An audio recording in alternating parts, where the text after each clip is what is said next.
chronique musicale de l'Afrique, ça vient de chez nous. Avec Raphaël Ngoma à la barre, ça brille toujours. Allume ton écran, laisse la magie opérer. Rango TV te montre la vérité des rues de Kinshasa aux collines verdoyantes. Chaque image, chaque son, une histoire vibrante. La culture congolaise en pleine lumière. La musique, les danses, les voix sincères. Des sourires, des rêves et des combats. Avec Rango TV, on n'oublie pas. Rango TV, la voix de notre âme. Ravi de vous retrouver. Nous sommes sur la chronique des stars avec Rango TV. Rango TV, nous allons vous présenter les 3 stars de la soirée depuis le 19 ce matin. Vraiment, une photo qui est partie virale, vraiment, avec la rencontre secrète entre Tshisekedi et Kagame. Un tournant inattendu dans la crise RDC-Rwanda.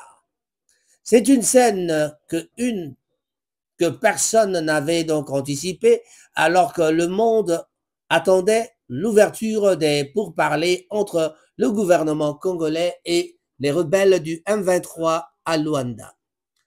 Un tout autre événement s'est donc joué en coulisses. Une photo devenue virale en quelques heures contre Félix Tshisekedi et Paul Kagame, assis face à face sous le regard attentif de l'émir du Qatar, Tamim Ben Hamad Al Thani. Cette rencontre secrète tenue à Doha a pris donc tout le monde de court, y compris le président angolais João Lourenço, qui s'était donc pourtant imposé comme le principal médiateur du conflit. Mais avec notre correspondant sur Rango TV, plutôt sur Radio Nekov, nous allons écouter ce qu'il en pense.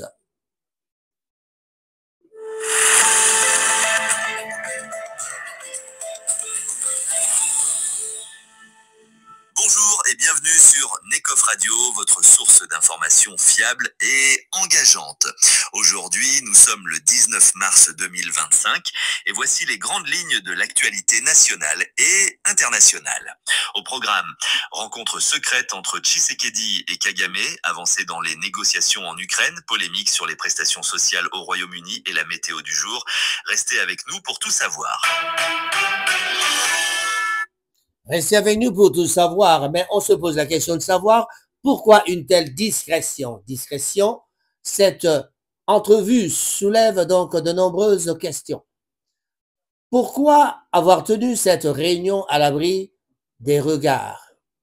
S'agissait-il d'éviter de la pression médiatique et diplomatique qui pèse habituellement sur les négociations de la paix?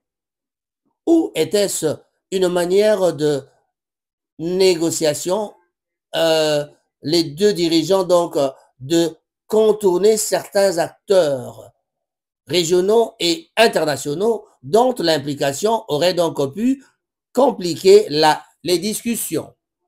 Ah ben ça, on se dit donc on pourrait donc aussi s'interroger sur la mise à l'écart du président Lourenço, qui semblait donc jouer un rôle central dans les efforts de médiation. Était-il simplement un écran de fumée, alors que les véritables transactions se préparaient ailleurs? Donc, où a-t-il été pris de court par une initiative parallèle, bien sûr, menée par le Qatar, qui renforce ainsi son influence diplomatique? Mais alors, un succès diplomatique pour le Qatar, est-ce un succès diplomatique pour le Qatar? La question reste posée, mais la réponse sera facile à comprendre, car si cette rencontre a surpris, donc, elle semble donc aussi être une victoire pour Doha. L'émir du Qatar, dont le sourire sur la fameuse photo traduit donc une certaine satisfaction, a réussi donc là où d'autres avaient donc échoué. Voilà. Mais comment a-t-il convaincu Tshisekedi et Kagame de s'asseoir à la même table alors que leur relation était au plus bas? Voilà, la relation était au plus bas, mais en tout cas, la réputation du Qatar en tant que médiateur international n'est plus à faire. Donc, l'État du Golfe a déjà joué un rôle, bien sûr, dans plusieurs conflits. Du Soudan à l'Afghanistan aussi. Ça, ce sont des exemples qu'on peut citer. Mais cette percée diplomatique dans le dossier explosif et de l'Est congolais est une nouvelle démonstration de son influence grandissante plutôt, sur la scène internationale. Et maintenant, c'est quoi? Qu'est-ce qu'on peut dire maintenant? Et maintenant, si cette réunion surprise marque un tournant, donc un vrai tournant, reste donc à savoir ce qu'elle changera concrètement sur le terrain. Peut-elle donc réellement déboucher sur un apaisement des tensions et une solution durable, donc une solution durable au conflit entre la RDC et le Rwanda? Où n'était-ce qu'un coup diplomatique dans son véritable impact? Bon, l'avenir, en tout cas, nous le dira. Si cette initiative secrète aboutira à des avancées concrètes ou si elle ne restera qu'un simple cliché symbolique. Voilà tout ce qui est dit à ce propos. Mais en tout cas, on se pose la question de savoir, mais qu'est-ce qu'on pense, qu'est-ce qu'il y a comme développement pour notre correspondant de Nekof Radio? Qu'est-ce qu'il en pense? Nous allons écouter notre correspondant. Secrète entre Félix Tshisekedi et Paul Kagame à Doha. Les présidents Félix Tshisekedi, RDC, et Paul Kagame, Rwanda, se sont rencontrés à Doha sous la médiation de l'émir du Qatar. Ils ont appelé à un cessez-le-feu immédiat dans l'est de la RDC et se sont engagés à poursuivre les discussions pour une paix durable. Cette rencontre intervient après l'échec des négociations de Luanda, boycottées par le M23, qui refuse de participer suite aux sanctions européennes contre ses dirigeants. Le conflit marqué par des violences meurtrières et des déplacements massifs de population reste un défi humanitaire et sécuritaire majeur pour la région des Grands Lacs. Trump et Poutine conviennent d'une trêve partielle en Ukraine le 18 mars 2025 lors d'un appel téléphonique avec Donald Trump. Le président russe Vladimir Poutine a accepté un cessez-le-feu limité de 30 jours, ciblant exclusivement les infrastructures énergétiques en Ukraine. Cette trêve partielle marque un premier pas vers la paix, bien que Poutine ait posé des conditions strictes pour un cessez-le-feu plus large, notamment l'arrêt de l'aide militaire étrangère à Kiev et la cessation de la mobilisation ukrainienne. Parallèlement, un échange de 175 prisonniers de guerre de chaque côté, ainsi que 23 soldats ukrainiens gravement blessés, a été convenu. Des négociations techniques sont prévues au Moyen-Orient pour discuter d'un cessez-le-feu en mer Noire dans l'espoir d'une paix durable. Un homme vivant à Londres avec 3 épouses financées par les prestations sociales. Un reportage récent a mis en lumière le cas d'un homme vivant à Londres avec ses 3 épouses, chacune résidant dans des appartements distincts financés par les contribuables britanniques. Selon ce reportage, cet individu perçoit des prestations sociales pour subvenir aux besoins de ses familles. La polygamie est illégale au Royaume-Uni, mais certaines situations peuvent se produire lorsque des mariages polygames sont contractés à l'étranger dans des pays où cette pratique est légale. Dans certains cas, les autorités britanniques peuvent reconnaître ces unions pour des raisons de droits sociaux, entraînant des abus du système de prestations sociales. Cette affaire soulève des questions sur l'application des lois relatives à la polygamie et la gestion des aides publiques.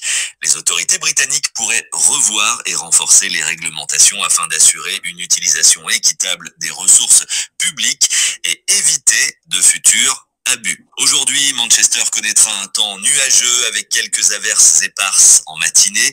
Les températures varieront entre 5 et 11 degrés Celsius avec un vent modéré soufflant du sud-ouest. Nous revenons au studio avec cette histoire de Qatar. Dans le développement, nous allons vous dire ceci.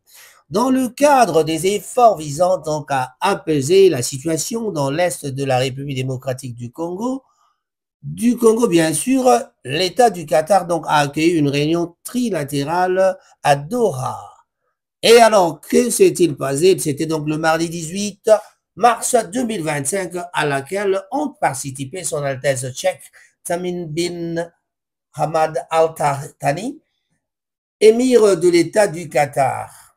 Voilà. Son Excellence le Président Paul Kagame et Son Excellence Monsieur le Président de la République démocratique du Congo, Son Excellence, donc bien sûr, c'est bien Président Félix Tshisekedi, Antoine Tshisekedi Tshilombo.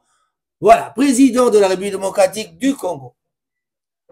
Les États, donc les chefs d'État ont salué le progrès réalisé dans le processus de Luanda et de Nairobi, ainsi que le sommet conjoint CAE-SADC, tenu donc à Dar es Salaam, en Tanzanie, le 8 février 2025. Ils ont donc, qu'est-ce qu'ils ont fait? Ils ont, si je ne me trompe pas, ils ont l'engagement de toutes les parties en faveur, donc, ils ont réaffirmé l'engagement de toutes les parties en faveur d'un cessez-le-feu.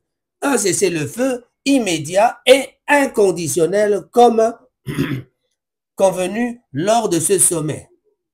Ils ont ensuite convenu de la nécessité de poursuivre des discussions engagées à Doha afin d'établir des bases solides pour une paix durable telle qu'envisagée dans le processus de Luanda et de Nairobi, désormais fusionnés et ou alignés.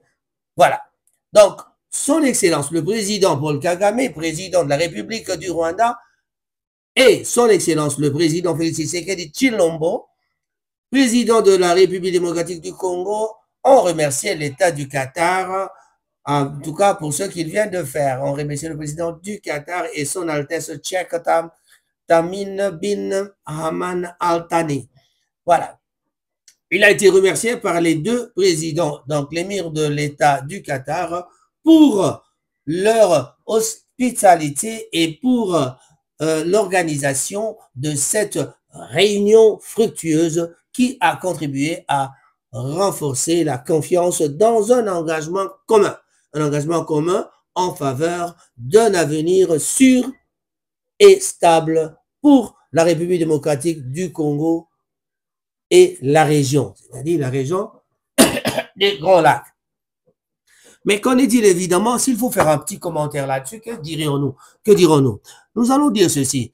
Est-ce que le président Félix Antoine Tshisekedi, en refusant d'aller à Luanda lui-même, il a envoyé ses émissaires, bien sûr, il y avait des représentants comme Jean-Pierre Bemba et bien d'autres personnes, mais en tout cas, l'élément principal, c'était donc Jean-Pierre Bemba.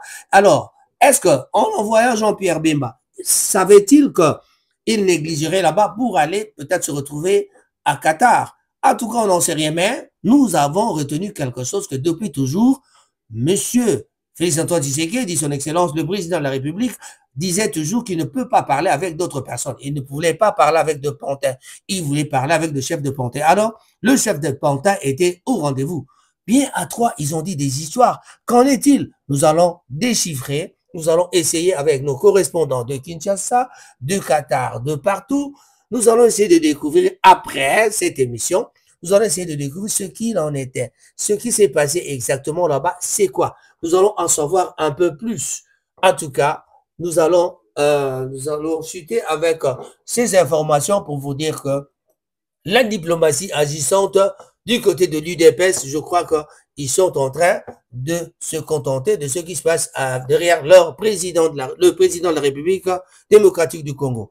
Voilà. Mais du côté des sanctions, nous savons qu'il y a eu des sanctions et maintenant Nanga n'est pas content. Il ne veut pas lâcher le morceau parce que il disait-il que ils sont déjà victimes de sanctions. Du côté rwandais, du côté congolais M23 et du côté rwandais qui appuie le M23, ils sont déjà victimes de sanctions, sanctionnés par la Belgique, sanctionnés par les États-Unis, sanctionnés par l'Union européenne, mais ils n'ont plus peur de rien. Mais nous pensons que quand vraiment ils auront l'ordre reçu par leur chef, Paul Kagame, monsieur le grand pantin, c'est-à-dire, oh pardon, en tout cas c'est le chef des pantins.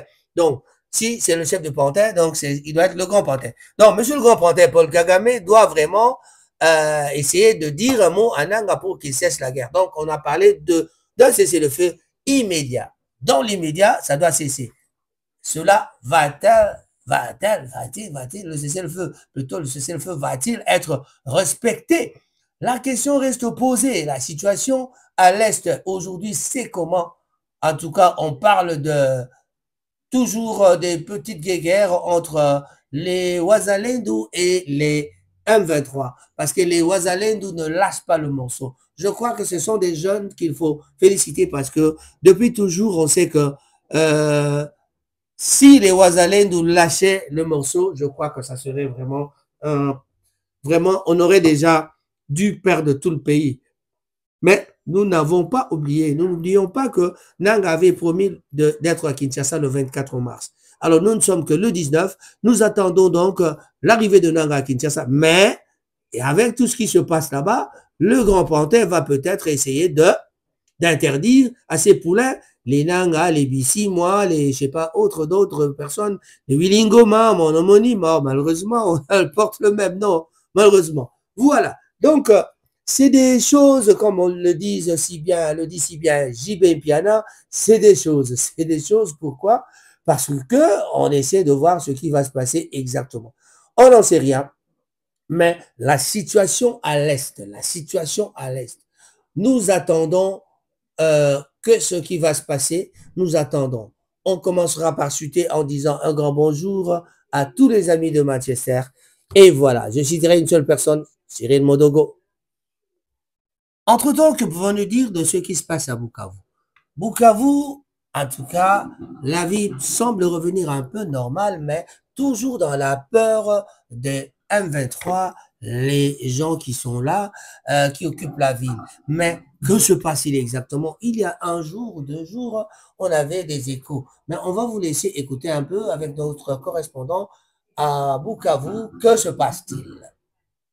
Les rues sont encombrées. Bukavu, chef-lieu de la province du Sud Kivu, a repris son visage habituel de ville active. Mais un spectacle nouveau est apparu, rare encore mais marquant, celui d'un corps qui achève sa combustion, la victime d'un lynchage. Ces cas d'exécution sommaire se multiplient en ville. Une réaction de la population à l'insécurité galopante depuis la prise de Bukavu par les rebelles du M23 à la mi-février, créant un vide sécuritaire. Les personnes tuées ont été accusées, à tort ou à raison, de vol, d'attaques armées ou même de sorcellerie. Nous faisons un appel aux nouvelles autorités qui gèrent la ville et la province de tout faire pour que la justice reprenne vite ses activités. On nous a dit qu'il y a une police qui a été envoyée en formation idéologique au niveau des Goma. On veut voir cette police revenir à Bukavu pour qu'elle continue à assumer l'ordre public et surtout intervenir dans de tels cas de justice populaire. L'arrivée du M23 a été suivie d'un incendie à la prison centrale, puis d'une évasion massive. De nombreux criminels se sont retrouvés en liberté. Curieusement, dans le même temps, une grande partie des forces de police ont été expédiées en formation au Nord Kivu. La nouvelle administration ne nie pas le problème. On a en fait enregistré les justice populaire dans la ville, liée par le comportement de la population qui se trouve menacée par ces malfrats, ces voleurs. Voilà, les malfrats, les voleurs à Bukavu, donc c'est vraiment le désordre. Le désordre, c'est le fruit de la... En tout cas, le désordre, c'est vraiment ça qui résulte du problème de la guerre. Les prisonniers qui sont par-ci par-là vont essayer de foutre le bordel dans le pays. Et alors, on s'apprête pour terminer cette émission. On aimerait bien dire bonjour en tout cas à tous les amis de Manchester, comme je l'ai déjà dit. Mais en tout cas, je n'oublierai pas Ludo Mulongo à Kinshasa, les jeunes qui montent avec la politique, qui sont Betchomani aussi. Un grand bonjour à vous. Ici à Manchester, donc patron de Manchester, on saluera la présence de Kibo Charmolongo, qui est un homme vraiment de parole, qui est en train d'aider beaucoup la communauté, qui travaille aussi dans la communauté congolaise. Nous avons le président Cyril Modogo, pareillement, avec Firmin Bondo, qui se trouve présentement à Kinshasa. Nous allons dire un grand bonjour à tous les amis et voilà un souhait d'anniversaire. Eli Chibumbu fête son anniversaire aujourd'hui, ce soir. Nous disons joyeux anniversaire à toi, Eli Chibumbu. En tout cas, la vie est belle. Buvez vos champagnes. Ne vous inquiétez pas, on pense à vous. Chers amis de Manchester, si vous voyez Eli Chibumbu, veuillez donc lui dire joyeux anniversaire. Si vous savez chanter, faites-le. Et nous terminons cette émission avec cette hymne de Rango TV. Voilà, ça brille toujours sur Rango TV. Allume ton écran, c'est la magie opérée pour regarder la télé. Vraiment, toutes les bonnes choses à tous ceux qui nous suivent ce soir. Raphaël Gomatsasa, votre présentateur. On se retrouve à la prochaine occasion. Et oui, vous êtes bien en train de suivre Raphaël Gomatsasa sur les antennes de Rango TV. Et oui.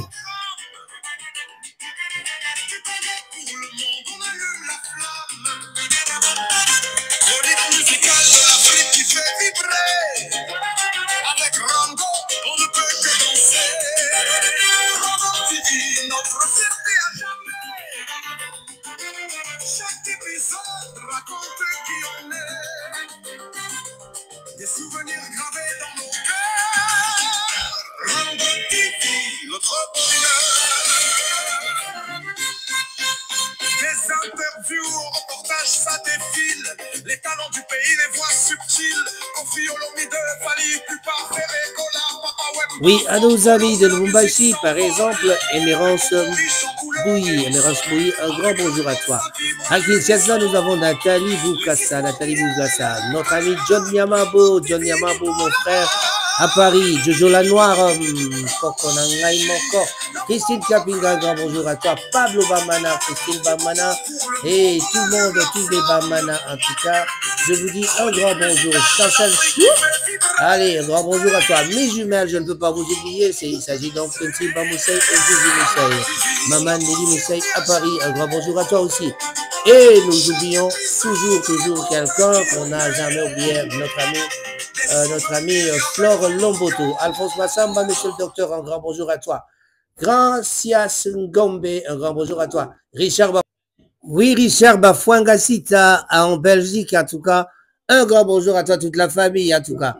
Nous finirons cette émission par envoyer des félicitations à mon Coco. En tout cas, Coco Nangai, c'est-à-dire Noël Mpoto Otetela Kemafumbe, a donc terminé son doctorat dans la faculté de droit et économie, je crois. Bon, on aura des précisions, droit et économie. En France, il a été retenu donc comme professeur assistant. Donc, dans ma famille, un coq déjà, un docteur. J'en ai beaucoup de docteurs, mais en tout cas, cette fois-là, j'ai l'occasion de féliciter parce que ça se passe en France. Voilà, avoir un Noël Poto dans la famille, en tout cas, c'est vraiment bien. On lancera donc des félicitations à notre ami le magistrat, la magistrate Maman Bibiche, qui est ma nièce, la mère biologique de Noël Poto, comme eux-mêmes les Mindés disent Noël Mpoto, ça m'a fait rire un peu.